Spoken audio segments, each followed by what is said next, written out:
Hello दोस्तों, welcome to my channel. तो आज हम बात करेंगे new Korean BL series my bias is showing के एपिसोड 7 के बारे में। अगर आप मेरे चैनल पर नए हैं तो प्लीज़ सब्सक्राइब ज़रूर कीजिएगा। आई होप ये वीडियो और मेरी एक्सप्लेनेशन आपको बहुत पसंद आए। तो चलिए एक्सप्लेनेशन करते हैं। एपिसोड की शुरुआत में दिखाया जाता है किस तरह चॉय सियोल ना से कहता है उस रात हम दोनों के बीच में कुछ नहीं हुआ है। ये सुनकर ना कहता है ओह मैं तो गलत ही सोच रहा था, मैं कुछ ज़्यादा ही सोच रहा था। तभी चॉय सियोल ना के पास आता है और कहता है मैं उम्मीद करता हूँ हमारी पहली किस तुम्हारे यादों में हमेशा रहेगी। और ये कहकर चॉय सियोल ना को किस करने लगता है। तभी वहाँ पर जोहा आ जाता है। ये देखकर ना और चॉय सियोल दोनों ही घबरा जाते हैं। और तभी जोहा कहता है ओह मुझे माफ़ कर देना, मुझे नहीं पता था कि तुम्हारे घर पे कोई गेस्ट है। और तभी ना शर्मा जाता है। और चॉय सियोल कहता है ओह पता है जिसे मैं डेट कर रहा हूँ वो ये इंसान है। और तभी ना कहता है हाय मेरा नाम मिस्टर ना अर्जुन है।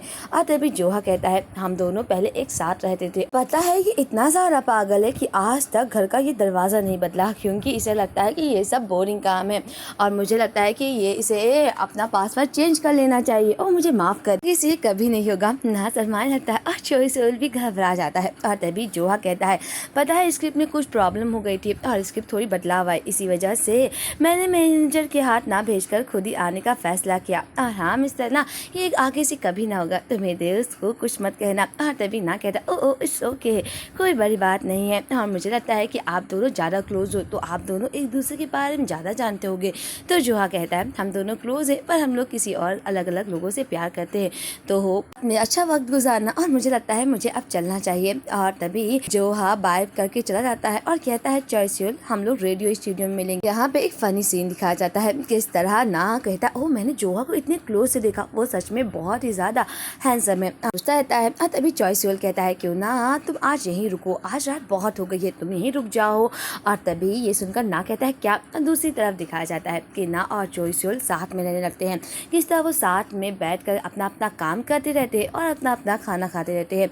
और तभी ना कहता है सच बताऊँ तो ये बहुत बड़ी बात है मेरे लिए, जिस पर मैं क्रश था वही मेरा अब बॉयफ्रेंड हो गया है और मुझे यकीन नहीं हो रहा है कि मैंने चॉय सियोल के साथ एक हफ्ता साथ में गुजारा, मैं तो भूल ही गया हूँ कि मुझे सांस कैसे लेना है। और तभी चॉय सियोल कहता है क्यों ना तुम आज रात फिर से रुक जाओ। और तभी ना कहता है मैं जानता हूँ तुम अपने इस डाइट में बहुत ही ज़्यादा स्ट्रिक्ट हो, पर तुम सिर्फ एक सैलेड खाते हो, ये भी काफ़ी ज़्यादा टफ बात होता होगा ना। और तभी चॉय सियोल कहता है इट्स ओके, मैं इन सबका आदी हो चुका हूँ। और तभी ना कहता है पर मुझे लगता है ये बहुत ही ज़्यादा इम्प्रेसिव बात है कि कोई सेलिब्रिटी, मैं जानता हूँ अक्सर सेलिब्रिटी सैलेड खाते हैं, पर कितनी बड़ी बात है ना कि आपको वही खाना डेली खाना होगा। तो मुझे ये बात तुम्हारी बहुत अच्छी लगी। चॉय सियोल कहता है ओह इतनी बड़ी बात नहीं है।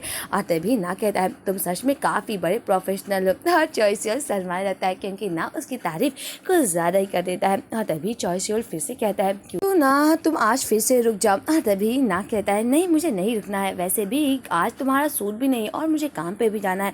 चॉय सियोल कहता है कल तो हम लोग का काम है ना, कल हम लोग साथ में चलेंगे और क्यों ना तुम आज रात रुक जाओ। और चॉय सियोल के इतने कहने की वजह से ना रुक जाता है और कहता है अच्छा ठीक है, मैं कल तुम्हारे लिए फिर से टेस्टी सैलेड बनाऊंगा। चॉय सियोल काफ़ी खुश हो जाता है। और तभी ना कहता है मैं नहीं चाहता कि तुम मेरे वजह से अपने काम ना करो। तभी चॉय सियोल कहता है मैं अभी भी काम कर रहा हूँ और डिसिप्लिन रहकर देखो ना, मैं सैलेड खा रहा हूँ और अपनी डाइट को फॉलो कर रहा हूँ। ये सुनकर ना कहता ओ बहुत अच्छी बात है। और ना चॉय सियोल को देखता रहता है। वहीं दूसरी तरफ जब ना सोता रहता है तो उसे कुछ आवाज़ आती है और वो अपने पास चॉय सियोल को नहीं पाता है। जब ना बाहर जाता है तो उसे कुछ आवाज़ आती है, फिर और ना आगे जाता है तो वो देखता है किस तरह किचन में चॉय सियोल चुपके से इंस्टेंट नूडल खाता रहता है। ये देखकर ना कहता ओ और चॉय सियोल जैसे कोई चोर नहीं होते, वह ना को देखकर घबरा जाता है। और ये सीन बहुत ही ज़्यादा फनी सा रहता है। और तभी चॉय सियोल कहता है ओह तुम यहाँ पे क्या कर रहे हो। ना कहता है अगर तुम्हें सिर्फ इंस्टेंट नूडल खाना तुम ये कह सकते थे। और तभी चॉय सियोल कहता है ये बहुत ही ज़्यादा शर्मिंदे वाली बात है, मुझे कोई मार दो, ये क्या हो रहा है। हाँ तभी ना कहता है ये कितनी हंसी की बात है ना कि तुम नींद से उठकर सिर्फ बाहर गए इससे नूडल खाने के लिए और तुम चुपके से इससे नूडल खा रहे हो क्योंकि तुम मेरे सामने कूल बनना चाहते थे। हाँ तभी चॉय सियोल कहता है वो हंसना बंद करो ना।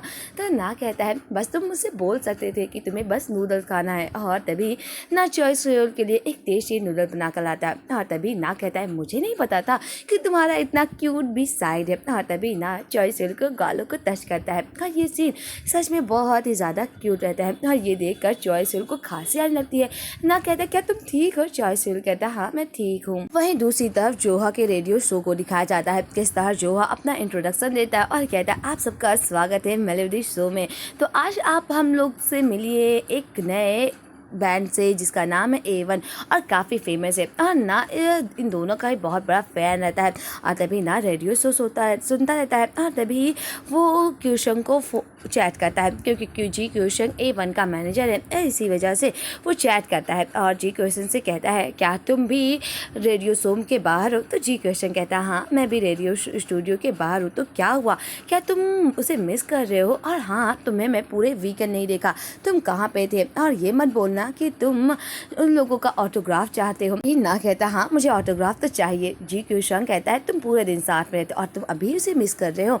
और तभी ना कहता है सच बताऊं तो मैं वहाँ पे आना चाहता हूँ और खुद से ही अपना ऑटोग्राफ मांगना चाहता हूँ। और तभी जी क्यूशंग कहता है ओह ऑफ कोर्स तुम एक फ़ैन बॉय हो ना? और तभी ना कहता है मैं एक फ़ैन बॉय नहीं, मैं सिर्फ एक फ़ैन था और मुझे लगता है कि मुझे अब चॉइस सोल से झूठ नहीं बोलना चाहिए। सच बताऊँ तो ये ऐसा लग रहा है कि मैं उसके साथ ईमानदार नहीं हूँ। जी सिंह कहता है इतनी बड़ी बात नहीं है और हाँ मैं एड्रेस भेज देता हूँ और जब ख़त्म होगा रेडियो शो तुम आ जाना। वहीं दूसरी तरफ रेडियो शो शुरू होता है और तभी फ़ोन कॉल आने लगते हैं।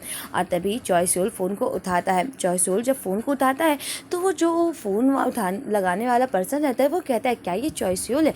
तो चॉइस सोल कहता है हाँ मैं चॉइस सोल हूँ। और उसे यकीन नहीं होता उस कॉलर को, तो वो कहता है क्या सच में चॉइस सोल हो?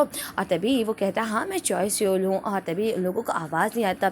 और तभी वो एक दूसरा फ़ोन कॉल आता है और वो कहता है ओह सच में ये वही है, क्यों ना हम लोग इससे सवाल करें। तभी जोहा कहता है आप ज़रूर फ़ैन होंगे A1 के लिए, मुझे लगता है कि आपको भी कुछ सवाल करना होगा। और तभी चॉइस सोल से वो लड़का कहता है कि मुझे तुमसे कुछ सवाल नहीं करना और मैं ना फ़ैन नहीं हूँ और बस मुझे गिफ्ट चाहिए। और तभी चॉइस सोल कहता है पर फिर भी आपको सवालों के जवाब देने होंगे तभी आपको गिफ्ट मिलेगा। और तभी वो आदमी कहता है वैसे मुझे पता लगाना है क्या यून जोहा A1 के ग्रुप के साथ उसके अच्छे बॉन्ड है, क्योंकि उसने अचानक एक्टर बनने के लिए उस बैंड को छोड़ दिया। ये तो बहुत बुरी बात है और क्योंकि आप फेमस उस बैंड की वजह से हुए और अचानक अब उस बैंड को छोड़ दिए। ये सुनकर जी क्यूशंग अपने टीम से कहता है कि तुरंत फ़ोन कट करो। ये बहुत ही ज़्यादा अजीब बात है क्योंकि जो फ़ोन कॉल रहता है वो यून जोहा को बहुत अजीब बात कहता रहता है। ये सुनकर जी क्यूशंग को भी बहुत गुस्सा आता है और कहता है प्लीज़ इस कॉल को एंड करो। दूसरी तरफ रेडियो शो में भी बोल दिया जाता है कि फ़ोन को कॉल कट करो, पर चॉइस सोल कहता है मुझे लगता है कि आज मैं दुनिया वालों के सामने पहली बार बताने जा रहा हूँ कि यून जोहा का जो एक्सीडेंट हुआ था वो उसकी गलती नहीं थी, वो मेरे वजह से हुई थी। ये सुनकर जी क्वेश्चन के भी होश उड़ जाते हैं और तभी दिखाया जाता है किस तरह चॉइस सोल कहता है सच बताऊं तो यून जोहा ने जो इतना बड़ा इम्पोर्टेंट डिसीजन लिया और अचानक एक्टिंग डेब्यूट किया वो सिर्फ मेरे वजह था। उस वक्त एक्सीडेंट मेरे वजह से हुआ था और ना कि यून जोहा की इसमें कोई भी गलती थी और अगर किसी को भी कहना है तो वो मुझे कह सकता है। जी शोंग ये सुनकर काफ़ी शॉक्ड हो जाता है कि आज पहली बार चॉइस सोल दुनिया के सामने अपनी सच्चाई बता रहा है। और तभी चॉइस सोल कहता है उस समय यून जोहा एक बस नॉर्मल ट्रेनी था और वो इतना फेमस नहीं था और जितने भी रिपोर्ट आई वो सिर्फ कंपनी ने रिपोर्ट दिया और रिपोर्टर ने वही बात बताई जो कंपनी चाहती थी। और दिखाया जाता है कि इस तरह यून जोहा का एक्सीडेंट होता है। दूसरी तरफ रोड के अगल जी क्वेश्चन रहता है और दूसरी तरफ यून जोहा और चॉइस सोल आते रहते हैं। वो लोग रोड क्रॉस करते रहते हैं तभी सामने से गाड़ी आती रहती है और जिसका एक्सीडेंट होता वो चॉइस सोल होता, पर यून जोहा चॉइस सोल को बचाकर अपना सामने गाड़ी के सामने आ जाता है जिसकी वजह से चॉइस सोल बच जाता है, पर यून जोहा को चोट लग जाती है। इसी वजह से चॉइस सोल यून जोहा की जो चोट लगी है उसका जिसका पैर का फ्रैक्चर आया वो अपना गलती मानता है और कहता है शायद अगर उस दिन मेरा एक्सीडेंट होता तो उस दिन यून जोहा बैंड को ना छोड़ता बल्कि मैं बैंड को छोड़ता और मेरे दर पर यून जोहा फेमस होता और एक बहुत ही बड़ा सिंगर होता। तो अगर किसी किसी को कुछ कहना है तो मुझे कहें, और अगर आज के बाद युनजुहा के खिलाफ एक भी शब्द मैं सुनूंगा तो मैं उसके खिलाफ कानूनी कार्रवाई करना पसंद करूंगा। और ये देखकर युनजुहा काफ़ी ज़्यादा उदास हो जाता है, क्योंकि ये उसका काफ़ी बड़ा डिसीजन था। आज तक लोग उसको इसी वजह से ट्रोल करते आए हैं कि उसने अपने फेमस ब्रांड को छोड़ दिया और एक्टिंग डेब्यूट किया। और तभी क्यूशंग आता है और कहता है चॉइसवेल मुझे बात करनी है। और तभी जीसुन कहता है क्या तुम्हें लगता है अगर तुम ये इतनी महान बात बता दोगे तो तुम्हें क्या लगता है सब कुछ तुम्हारी तारीफ करेंगे? चॉइसवेल कहता है ये बहुत पुरानी बात है और मुझे सबके सामने ये बात बतानी थी, क्योंकि इतने सालों में ये बात छुपी हुई थी और मैं चाहता था कि लोगों को सच्चाई पता चले। हाँ, तभी जी क्यूशंग कहता है कि तुम्हें क्या लगता है कि तुमने इतनी बड़ी बात बताई तो कितने लोग इफेक्ट होंगे, कितने लोगों का काम जाएगा? तुम्हें क्या लगता है कि तुम्हारे एक बात से कितनी प्रॉब्लम आएगी? वो एक्सीडेंट था और तुम्हें इसके बारे में बेवजह गलती मानने की कोई ज़रूरत नहीं थी। हाँ, तभी चॉइसवेल कहता है वो एक्सीडेंट था पर उस दिन एक्सीडेंट मेरा होता ना कि कोई और का। हाँ, तभी जी क्वेश्चन कहता है मेरा मन तो नहीं कर रहा है पर मैं ये पूछना चाहूँगा क्या तुम युनजुहा को पसंद करते हो? चॉइसवेल कहता है हाँ मैं पसंद करता हूँ। हाँ, तभी चॉइसवेल कहता है तुम्हें नया आदमी मिल गया और तुमने युनजुहा को छोड़ दिया, अब क्या तुम्हें पछतावा हो रहा है? जी क्वेश्चन कहता है हे चॉइसवेल क्या तुम पागल हो गए हो? और तभी चॉइसवेल कहता है मैं कहूँगा तुम पागल हो गए हो। मैं बस चाहता हूँ कि अगर तुम जोहा को नहीं पसंद करते हो तो उसे छोड़ दो, मैं नहीं चाहता कि तुम उसे एक गलत उम्मीद। तभी जी क्वेश्चन कहता है फिर ना का क्या होगा कि तुम ना से प्यार नहीं करते? और तभी चॉइसवेल कहता है क्या तुम उसके बारे में जानते हो? तुम जानते हो कि तुम्हारा बॉयफ्रेंड किसी और को डेट कर रहा है, पर तुम मेरे बारे में क्यों पढ़े और युनजुहा के बारे में क्या पड़ी है तुमसे? ये सुनकर जी क्वेश्चन कहता है क्या वो मेरा बॉयफ्रेंड है? मतलब तुम इसलिए कर रहे थे क्योंकि तुम्हें लगता है कि ना और मैं एक दूसरे की बॉयफ्रेंड है, तुम इस वजह से ना के साथ फ्लर्ट किए थे इतने दिनों तक, बल्कि तुम मुझसे बस बदला लेना चाहते थे। चॉइसवेल कहता है हाँ मैं चाहता हूँ कि तुम्हारे पास कोई भी ना रहे। और ये सुनकर जी क्वेश्चन को होश हो जाते हैं और वो कहता है सच बताऊँ तो ना हमेशा अपने आप में गलती मानता था कि वो तुम्हारे साथ ईमानदार नहीं है, और वो ये हमेशा चाहता था कि वो ये बात तुम्हें बता दे कि हम दोनों रिश्तेदार हैं, और तुम्हें क्या लगा वो हम दोनों बस एक रिश्तेदार थे। और तभी वहाँ पर ना आ जाता है और ना ये सब बातें सुन लेता है और ना तुरंत जाने लगता है। चॉइसवेल ना का हाथ पकड़ता और कहता है ना मेरी बात तो सुनो। चॉइसवेल ना का हाथ पकड़ता है और तभी ना कहता है ये सब तुम्हारा प्लान था, क्या तुम ये बताना चाहोगे चॉइसवेल? और तभी चॉइसवेल कहता है हाँ। हाँ, तभी ना कहता है मुझे जवाब दो चॉइसवेल, तुम कितनी ज़्यादा घटिया इंसान हो। वहीं दूसरी तरफ दिखाया जाता है कि किस तरह चॉइसवेल और ना का जो ये एक्टिंग डेब्यूट रहता है उसका ट्रेलर आ जाता है। लोग अलग अलग प्रतिक्रिया देते हैं और काफ़ी सारे कमेंट रहते हैं। चॉइसवेल कहता है मैं नहीं चाहता कि ना तुम फेमस हो, और देखो ना कुछ लोग तो तुम्हारा इंस्टाग्राम का आईडी भी मांग रहे हैं। और तभी कुछ लोग तो ये भी कमेंट करते हैं चॉइसवेल और ना बिल्कुल एक जैसे दिखते हैं, ना तो एक आइडियल की तरह दिखता है, अगर उनका रोल भी अलग होता तो वो दोनों अच्छा रोल एक दूसरे के साथ कर सकते हैं। और तभी चॉइसवेल और ना सोचते हैं अगर ना के दर पर चॉइसवेल होता एक टीचर और ना एक बहुत बड़ा आइडियल होता तो कैसा होता इनका लुक, और ये लोग अपने ख्यालों की दुनिया में चले जाते हैं। दिखाया जाता है किस तरह ना और चॉइसवेल ख्यालों की दुनिया में खो जाते हैं। और चॉइसवेल किस तरह एक टीचर रहता है नाबित स्कूल में और वो ना का बहुत बड़ा फ़ैन रहता है।